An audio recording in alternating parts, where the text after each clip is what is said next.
Hello, everybody, and welcome to the Entertainment Rewind podcast. I am joined with Ambrose. And today we have an excellent show planned for you. Even though we're missing one of our hosts. I know. Couldn't make it today. Can we get an RIP in chat down below? R.I.P. Anyways. Rest in pieces. Yes. Rest in peace. But anyways, we have an excellent show planned for you today. So make sure to subscribe, like this video. Sorry, we're good. This is why I usually have a script. Also, make sure to visit us on entertainmentrewind.com to check out... Not .org. .org is for losers. Yes. Anyways, Ambrose. Yeah. What video game has the best soundtrack? Ooh. Well, there's two choices in my opinion. And it's not really video game, more like video games. The first one is an obvious choice, and I gotta say, The Legend of Zelda series. By far, one of my favorite video game series, and part of what makes it so good simply is the music to it. Like, it's just got such great music, and that's true of like any game in the series. Like, there's not a single Zelda game that doesn't have good, solid soundtrack to it. And part of it, too, is that a lot of the Zelda games have the musical instrument that you get to use in the game, which contributes to the soundtrack as well. Personally, one of my favorite, all-time favorite songs in a video game is the Saria song, Ocarina of Time, the one in the Lost Woods where you're on your way to the Forest Temple. And I love that song. It's such a nice beat to it, Other than that, I have to say another choice, and this is going to be a shocker to some of you, Kingdom Hearts. Shocker How being... could I ever put no? Right. Shocker being the opportune word there.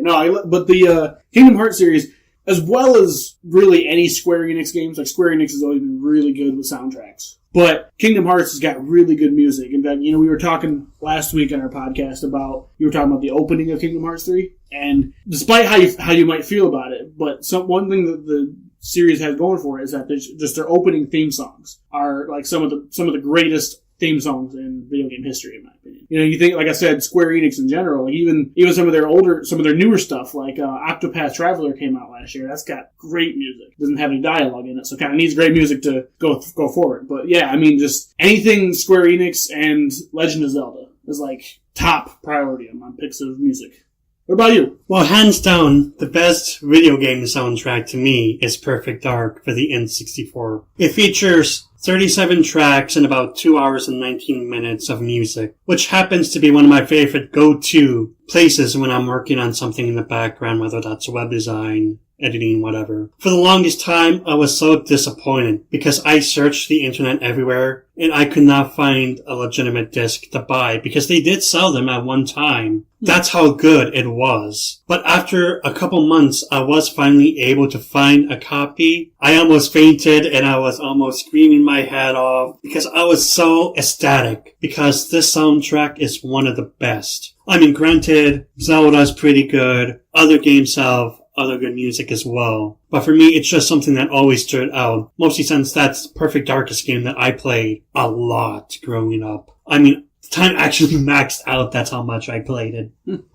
Yes, I never played Perfect Dark that much, so I can't really back that up at all. But I mean, I imagine it's probably got some pretty good music in order for you to go that crazy about it. You're talking about though finding a disc of it. I just the other day I saw on Amazon that you can buy a Legend of Zelda concert that they just put out last year. It's a concert, like an orchestrate, everything, and they're selling a CD and Blu-ray of it for $65 on Amazon. Nice. We'll put the link in the description down below if any of you guys are interested in something like that. But and if I remember to do so. He'll remember. He'll be all right.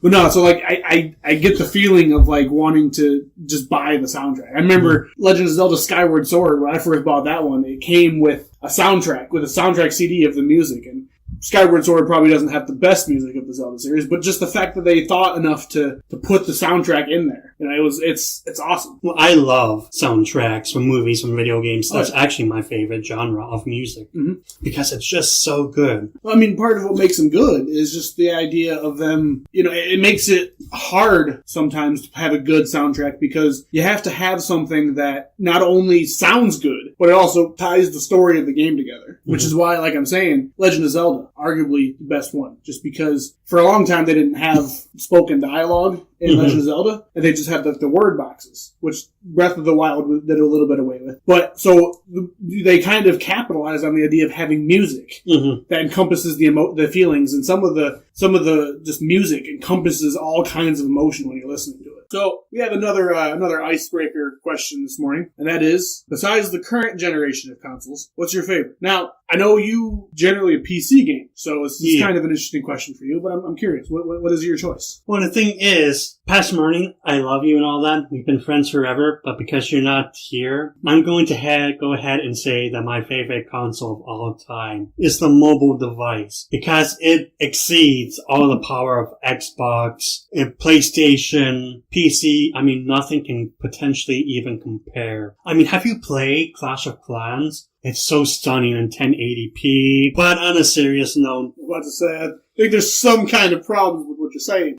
Anyways, I was talking to Past Morning earlier this week, and we were discussing this question. I used to be a hardcore console gamer. No, the thing is, I'm not so much a gamer as much anymore. Ambrose and Past Morning are pretty much the big gamers. I just kind of had that hobby kind of die of mine. But I mean, I loved my Atari 5200, my Commodore 64, Super Nintendo, N64, GameCube, and 360. The past few years, I've been mostly sticking to PC gaming because it's the best way to play, even though PlayStation and Microsoft and even the Switch are good, and they have some really titles. Like God of War and Spider-Man. Two of the best ones in my opinion. I know, I want to play Detroit Become Human so bad, and it's like, come to PC, I don't want to buy a PlayStation. But if I had to pick a console, though, it's hard because I loved Xbox with Conquer Live and Reloaded. Past Morning and I were best friends for many years, and we used to play that game so much. But what about you, Ambrose? Well, I've been a fan of Sony ever since the good old days. Ever since PS1. I remember my sister had the PS1 when I was growing up, and I remember playing Crash Bandicoot. Mm-hmm. And so it would be easy for me to say, oh, the original PlayStation. But no, actually, I gotta say GameCube. I've been a fan of Nintendo ever since I was a young kid. I've had every Nintendo system that's come out, and the GameCube has arguably the best library of games to it. I mean, it's got your Super Mario Sunshine, which is arguably one of the best 3D Mario games in my opinion. Luigi's Mansion, I love that game. I'm so glad they're coming out with a third one. Pokemon Coliseum is another underrated one. It's just so many good games for the GameCube that, like, I mean, while the Wii and the Wii U were good, Wii U is underrated in my opinion.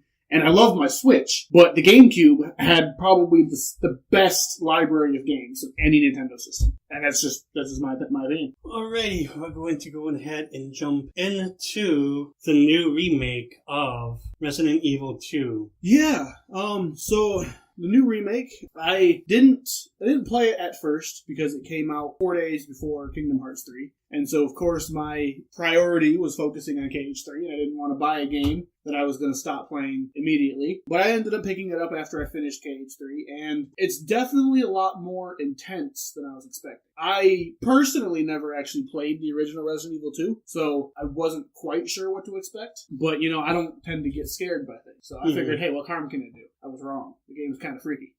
Well, 1 and 2 is one of the scariest games. That's what I've heard. And so there's this, like, I was doing good in the game, and I got stuck at some parts too. But just the eeriness that the game gives you when you're playing it's intense. And there's, of course, the big sort of boss. I don't know, he's not really a boss, you can't kill him or anything, but the tyrant, the big zombie dude. I wasn't sure what to expect from him at first, because I knew he was coming, because I seen everybody on the internet talking about, oh, Mr. X is what they call him on the internet for some reason, but like I saw all the news, I was like, oh, Mr. X, I'm like, okay, so what's the big deal here? And then I saw him for the first time, and I'm like, oh, that's the big deal. I get it now. I remember shooting his hat off so I could get the trophy on PlayStation. That was pretty fun. But that dude is scary. I remember trying to get away from him for the first time, and I ran back to the main hall area of Resident Evil 2, where there's a save room there. And I was like, oh, this is a save room. Which means it's got to be safe, right? He can't follow me in here. No. So I'm walking up, doing the save room, checking out my inventory stuff, and then I'm like trying to regroup and figure out what's happening next. Next thing I know, I get punched in the face by a giant zombie, and I'm like, where'd that come from? Yeah. I didn't realize he could follow you in there. So at that point, I kind of had to put the controller down and just like, okay, I'm done for a little bit. I need to cool off because that scared the crap out of me. And then it's funny too because there's apparently a mod you can get for the game which because whenever he's following you, this eerie music starts playing whenever he's like close to you and searching for you. But there's a mod on the internet that changes that song to X Gonna Give It To You. And I mean, I realize it's a real song, but I always think of Deadpool when I hear that. So like hearing that song, I'm just like, oh yeah, start breaking out.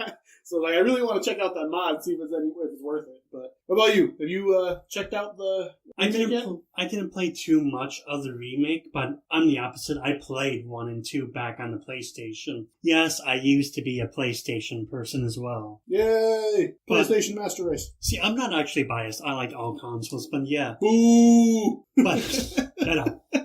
But anyways, I actually enjoyed it quite a bit from what I played. I'm all for HD remakes in the fact that, now I could be wrong, but it feels like there's actually more to this than the original. A bigger story element in that it's more in-depth and more flourished compared to number 2, which I really appreciate. Yeah, I mean, I've talked to people at GameStop about it because I used to work at GameStop, so I'm still close with a lot of people there. And I was talking to some people there, and they were explaining that this definitely is the best sort of example of a remake that we've had in years. That it does a good enough job of like retelling the story in a way that's not just simply rehashing the entirety of the old game, but also does a good job of capturing the old game too, I'd say. It does. It really it's what I want to see in all remakes that come to HD, because it doesn't lose any play value. And if anything, I think that it helps share some of the OG, because Raccoon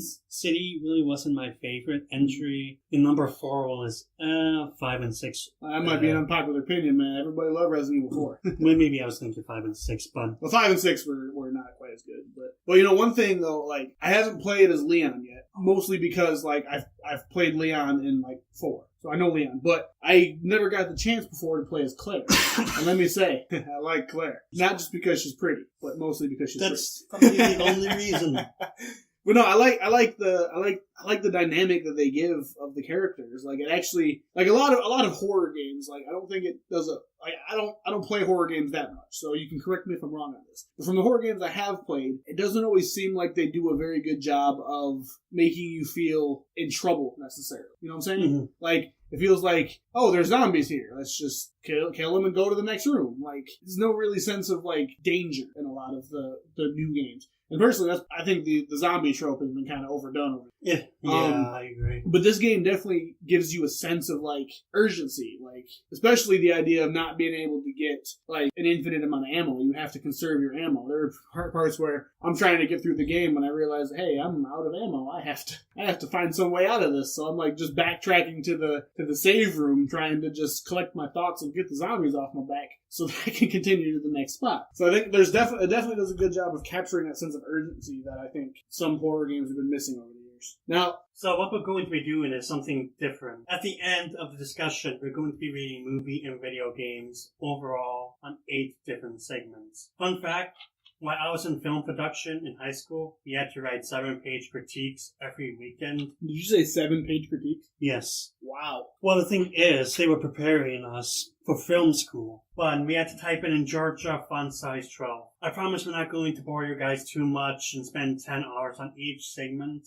But if you are interested in reading a more in-depth review of movies and video games, let me know down in the comments below. And they will be posted on entertainmentrewind.com/critiques. Here's how it's going to work today. We're going to be looking at the casting, the plot, if the characters remain static or dynamic, the sound design, cinematography, art style, how high we recommend it, and a final score. All of which we're going to go ahead in out of 10 on each. Okay, how would you rate the casting? Well, I think the casting is good from as far as I've gotten in the game, since I haven't quite finished it yet. The only 2 characters that really seem to be a big deal right now are Claire and Leon, obviously, and I think they're really good with casting. Another is later in the game, there's the chief of police or whatever, and he's meant to be a real prick.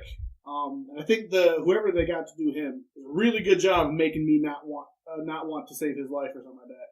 Whatever happens, it does a good job of me wanting to kill him because I want to kill him. So I'd say casting is hard in games like this because like a lot of the dialogue is, kind of corny in some senses, but I'd say casting, I did a good job. I'd say 8 out of 10. Not perfect, but it's pretty solid. And I'm gonna say it's a good 8 out of 10 as well. I think for the most part, I don't want to give it like a perfect 10. No. It's like everyone's like, oh, it's a perfect 10, but at the same time, it's like, was it really a perfect 10? It's really hard to get a perfect 10 on anything. Right. All right, so what's the next one? Were the characters static or dynamic? Definitely dynamic.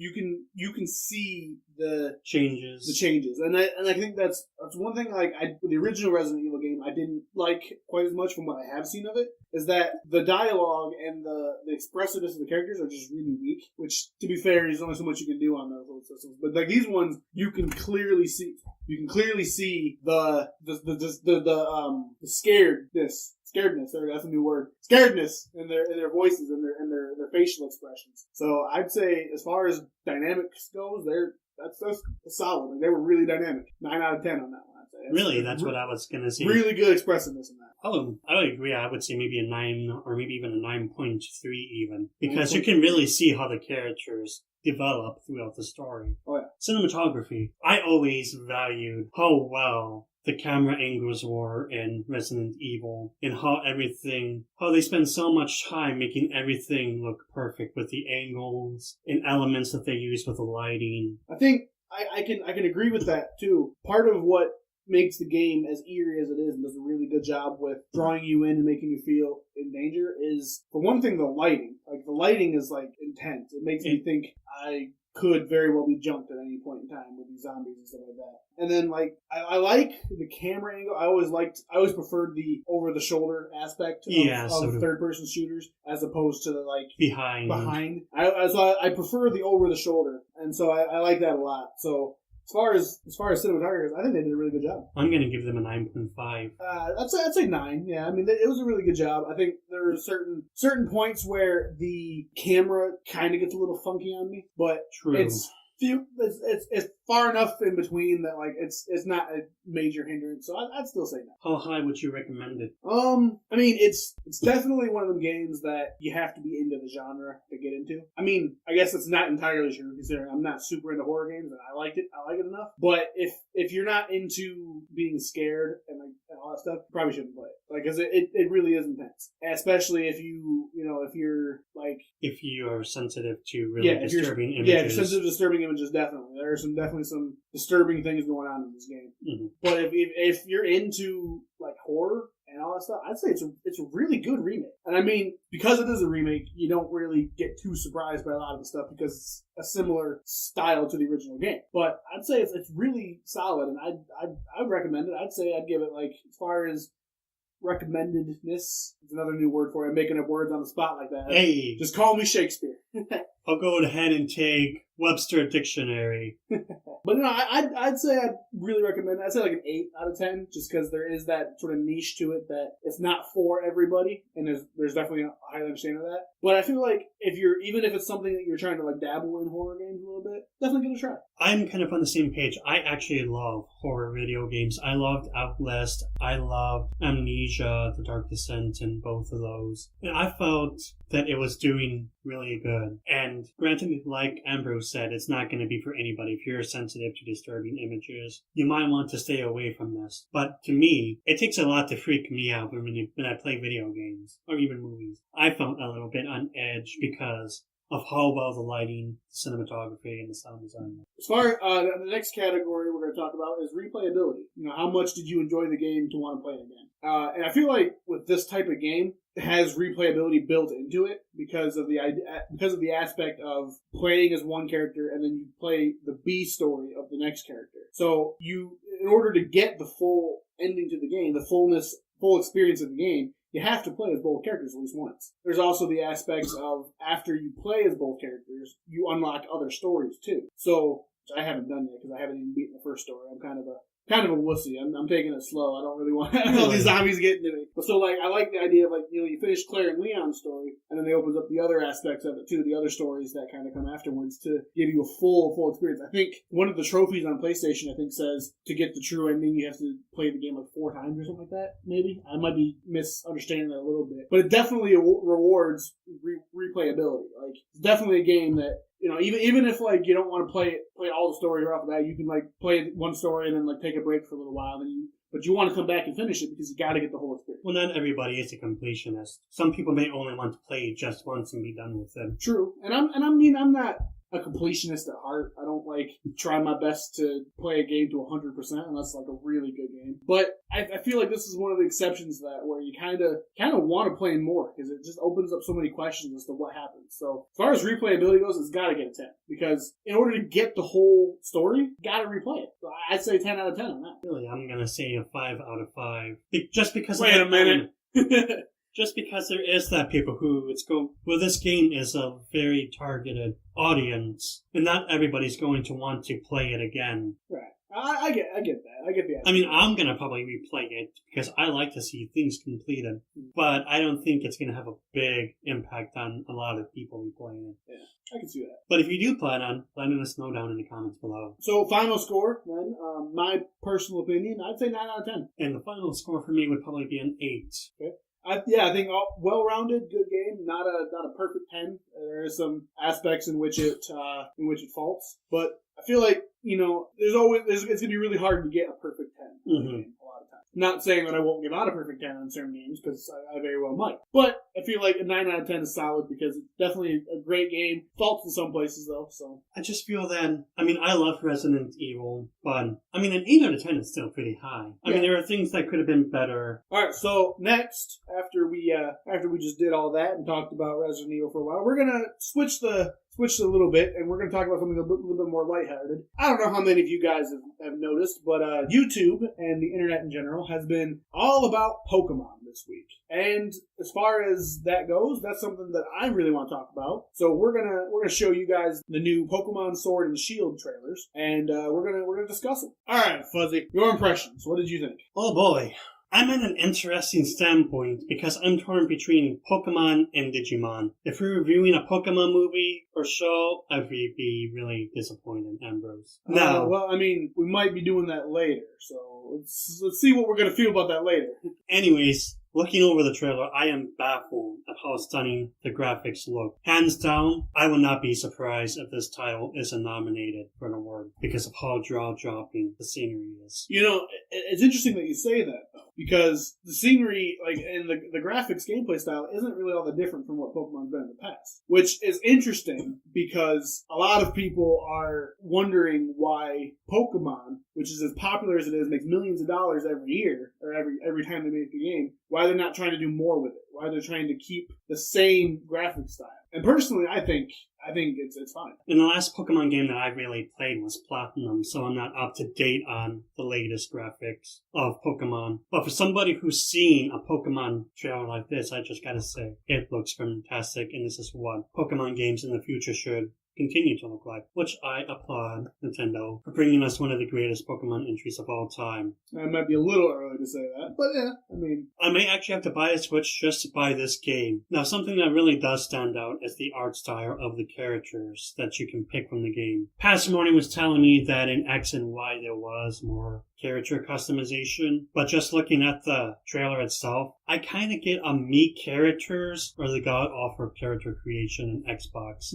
Granted, Pokemon games were really never for customization your character, but for a game you spend over 100 hours on, it is a little bit disappointing. I almost felt like they were an afterthought, and the artist simply spends 10 minutes in Photoshop sketching them, added a texture to drop a shadow in Blender, and dropped them in the game. The negative side out of the way, I give this trailer an 8 out of 10. Nintendo, I'm only so hard on you and this trailer because I love you, as does Past Morning and Amber. So, I'm glad we started with you because you had a little bit more criticism to say, but let me tell you right off the bat, I don't care what anyone says. Pokemon is Pokemon. I love these trailers. Now, with that out of the way, I do have some interesting insight into this because, as I was mentioning before, people are constantly wondering why Pokemon doesn't do more graphic style. And I was watching a YouTuber the other day, and he's one of my favorite YouTubers. He does all the Nintendo stuff, and he was talking about how for years he's been claiming that he wants a more grand scale Pokemon game. Like he wants sort of like a Skyrim style, but Pokemon. That's what I would like to see too. Yeah. I think it would be awesome if Nintendo basically made one cartridge, Now, I'm not normally for DLC, but it would be awesome if they made one game where you can buy any region and all the Pokemon that came in and put it all in one game. Granted, it would kind of eliminate the need for people to trade Pokemon, maybe, but still, that would be a pretty badass game. Yeah, I mean, for the most part, if they wanted to do Pokemon on a scale of like Breath of the Wild, for example, that's something I could see them really doing. You know, but then it's interesting because the same YouTuber mentions how when he says that in the past, people are always looking at him saying, don't change my Pokemon. This is how Pokemon's supposed to be and I want it to stay that way. Well, now everyone's complaining, saying, why does it always look the same as it used to? I was like, come on, guys, you can't have it both ways, honestly. Mm-hmm. But one thing that I've seen a lot of people complaining about is that they took some of the things that Pokemon Let's Go did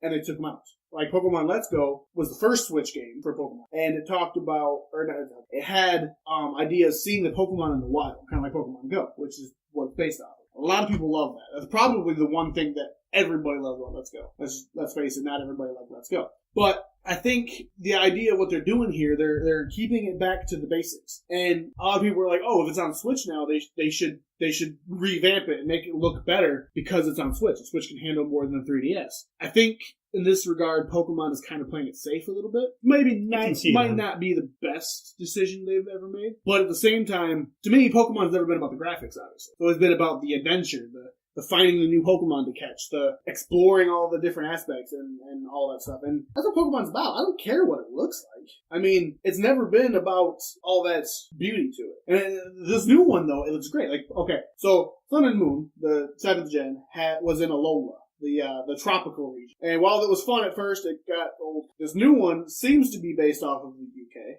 I don't know for sure, but that's definitely a nice change of pace. And some of the scenery you see in this game looks stunning. Like they got a part where you can see a forest, you can see the mountains, you can see at the beginning where it shows the character's house, like growing vines and leaves and stuff on it. It looks so cool. Now, the one thing that I love about this trailer is the starter Pokemon: Scorbunny, Sobble, and Grookey. I don't know why I always forget one of their names. And this might be the first time since Diamond and Pearl in which I think all of the starters look good. Like, a lot of people were giving my man Scorbunny. I love Scorbunny. I've always been partial to the fire starters. Usually they're my favorite of the region. There was some exceptions, but Scorbunny looks awesome. I love Scorbunny. But a lot of people are like, oh, Grookey is the best one, or Sobble's the best. And don't get me wrong, I love all of them the best. Like, I love all of them. Scorbunny I like the best. But this is the first time since 4th gen where I like all of the starters. Ever since then, there's been like one starter I didn't care. 5th gen, I didn't really care that much for any of the starters.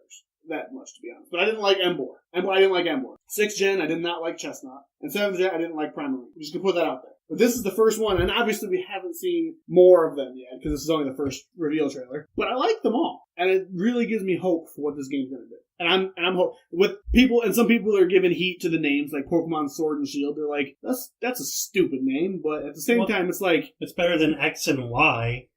Well, I mean, yes and no. But what I think about it is, if what they're saying is true, and this region does take place in the UK, Sword and Shield could be maybe that more medieval aspect to it, which would be kind of cool in my opinion. So, despite how you might feel about the name aside, personally, I love this trailer. I love Pokemon. Even if the trailer only showed us a little bit, I'm still hyped for it. I love Pokemon. I'm going to keep playing Pokemon until we're in Generation 86 and I'm 97 years old in the retirement home. I'm playing this game. Now, the one thing that I think is interesting is that up until now, Pokemon games have been exclusively on the handheld system. 3DS, DS, Game Boy, all that kind of stuff. Well, I think that maybe the Switch is going to become the new handheld, and that they might actually get rid of. Yeah, that's what the common thought is, that the Switch is kind of going to be overtaking the 3DS. But what I think is interesting is that a lot of people are thinking, oh, the Switch is too expensive, which $300 price tag for a Switch. Understandable, you might think that. But this might be the game that gets people hooked on wanting to buy a Switch. Because everybody loves Pokemon. And so, if you guys have been skeptical about buying a Switch before, this is the one that's going to tip you guys over. For me, it didn't take long. I wanted it as soon as I saw Breath of the Wild.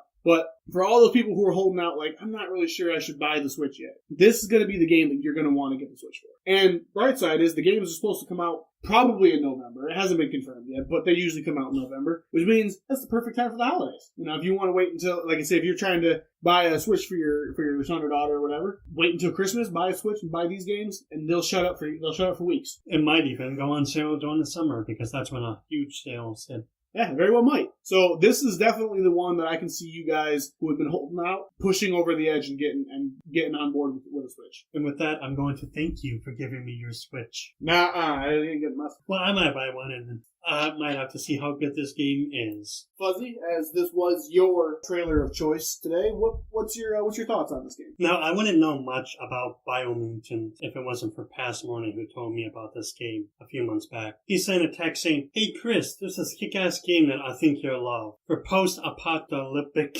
in RPG games." I can't speak.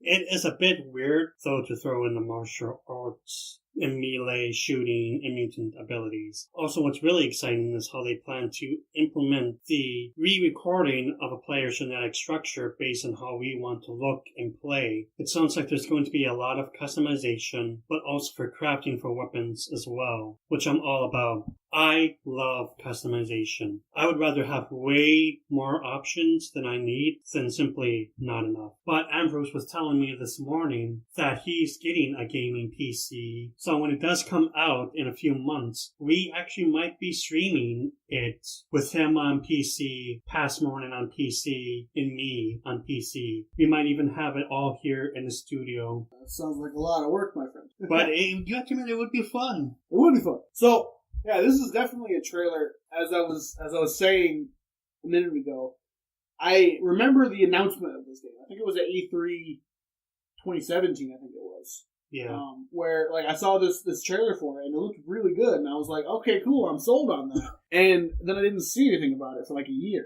Yeah, it kind of went dark for quite some time. Which, I mean, that happens, we've had Metroid Prime 4, for example. All we have is a title, and that was enough to get people hyped for it. And then they didn't see anything about it for a year, and suddenly it got reworked. So, it happens, it happens where you see a little bit of it, and then they go dark for a while. But this game, it looks pretty. It looks so beautiful. I want to know what happens. I don't know what this little dude's supposed to be. Is he supposed to be like a cat? Or he's a mutant, so obviously there's that aspect of it. He's not just one particular animal. He's probably a red panda mixed with something. Right. And that's cool. I love that. And I love what they're doing. The combat, just from this little... And this is a cinematic trailer, so this isn't even really gameplay necessarily. But, it looks really stunning what they're trying to do with it. And a post-apocalyptic... I always have, mixed feelings about post-apocalyptic sometimes. Yes, then. It's not always done well. I love Fallout. I love Fallout for years. And so, something like Fallout was always fun. The idea of, going out and trying to survive in the wasteland. And I feel like this is going to be an interesting sort of story. And I'm wondering, what's the deal with the little guy? Is he trying to kill somebody or what? I mean, I want to know what the story is with this guy. And so, I don't really know much about this game, but I'm hooked. And I want to know more. And I'm ready to play it when it comes out. So am I. Tell us down below what you think the plague that is ruining. Tell us down in the comments below what you think the plague is that's ruining the tree of life by bleeding death to its roots. Anti-vaxxers. Yes, anti-vaxxers. All those people not getting vaccinations, man. It's killing people. Anti-vaxxers and vegans. Yep, exactly. Flat earthers. Yes, them too. All right, we got one more trailer for you guys today. Now, this is a game that's coming out in about a month, I think, actually. End of this month. And it looks really good. I'm really looking forward to it. It's made by the same people who did Dark Souls and Bloodborne. Personally, I've never been super into Dark Souls, honestly, because I'm not into, really difficult games. I tried playing Dark Souls 3 on my YouTube channel, and it didn't work out very well. I got pissed off, and I got super disappointed every time I died. I had some fun with it, too. I hear you, though. I hate rage games. You're really pissed off. I mean, there have been times that I've played rage games that I just want to just lose my temple, punch holes in the wall, and be like, what are you doing? Stop it. But this game definitely looks to be a different change of pace from what From Software usually does. And I'm looking forward to it. I'm really hoping it's going to be good. So let's take a look at this trailer. This game is called Sekiro: Shadows Die Twice. Alright, now, first things first, I gotta say, this game looks beautiful. Stunning. It looks very beautiful. Part of what drew me to it in the first place was just the visuals. It looks so pretty. And when I first saw it was from Software, it kind of disappointed me a little bit because, like I said, not big into Dark Souls. And you can see from the trailer a little bit that the gameplay still looks a little bit Dark Souls, the combat. Yeah. But I remember hearing the other day that apparently the system isn't going to be quite as much like Dark Souls, where it's like dodging and then getting a couple stabs in and then dodging again, because that gets kind of old after a while. But apparently this is coming up with a new system where there's going to be a way to actually one-shot kill enemies, and it's based on, like, they say if you can sneak up on an enemy, you get a chance to one-shot kill it, like, immediately, without ever having to combat with it, which is really cool, because it offers up a new sort of way of playing the game, as opposed to just going in and slicing at things. You actually have to stealth it, and there's it wasn't really a call for that as much in Dark Souls. I mean, you could try to sneak, and that was just more or less to not be seen, because you didn't want to be killed.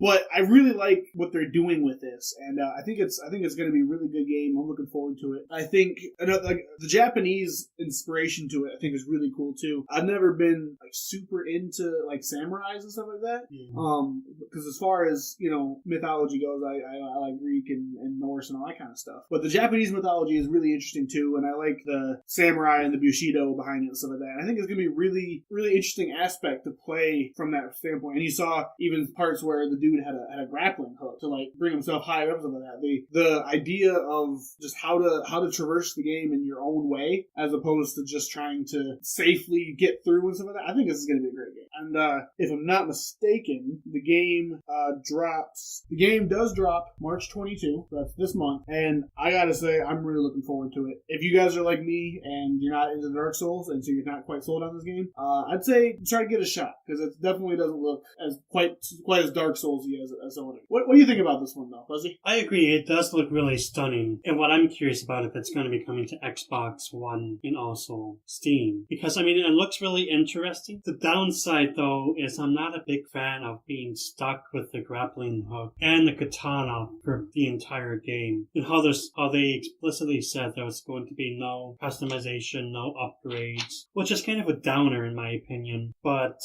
we'll just have to see how it plays out. I can tell you, based on what I just looked it up for you, it is coming to Windows and Xbox One, which is surprising, because honestly, I for some reason thought this was supposed to be a PlayStation exclusive. That's what Apparently I thought. I was wrong. Apparently it is coming to Xbox One and Microsoft Windows. So it's going to be around for a lot of different people to play. And I'm looking forward to that. That being said, I think that's really all we planned for today. Do you have any worthy information that you've seen in the past couple of days you thought you want to talk about? No, not really. No? What about you? I don't know. I mean, I've been seeing a lot of rumors about a lot of stuff going on lately. I think there's been a rumor going around persisting lately of supposedly Microsoft and Nintendo are planning on doing some big co-oping stuff where supposedly Xbox Live as well as the Xbox Game Pass are supposed to be coming to the Nintendo Switch, which would be really interesting. I don't really know how well it's going to work, but it'd definitely be something worth pursuing if the rumors end up being true. So there's that. Other than that, so with that, are people on Switch going to be able to play games on the Xbox Store? Or? I think that's what the understanding is, if the rumors are true. So that would mean like games like Halo, Gears of War. Stop playing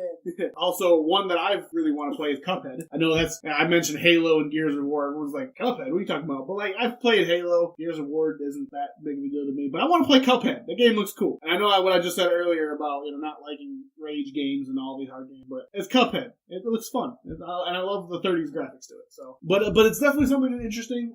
I kind of hope maybe they go through with that. Maybe they pursue going on with that. Other than that, I think we're good. I think that's good. So this is Ambrose, and this is Fuzzy, and we'll see you next time.